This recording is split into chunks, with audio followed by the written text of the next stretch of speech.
Nach uasach scéala gúil mu de goile muí na Imirce ríist le feban í leis. Cé go séannach na paletóirí go leiscéalatáin. Tá go leor gon phobal a bhesan gur bainú ehleas uirantaí as an ngéir chéim sláinte, le míú a thuirt ar aspa gníomh agus dulchan cín ó híomh réalta seo.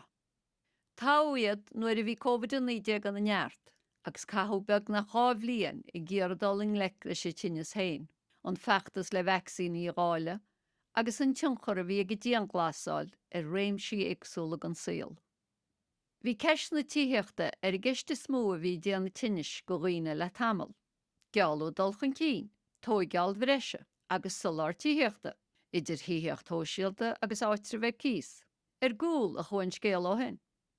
Tá níos mó daoine ná riamh gan dídan, agus ardú leanúnach ar na figúrí mísúla, tá marga císa na chiiseach, an cís a gáardú as cuimse, tíarnaí talún a gairí as a marga príomháideach, agus tu go deire leis an goscar dhíhalbhú I near neara.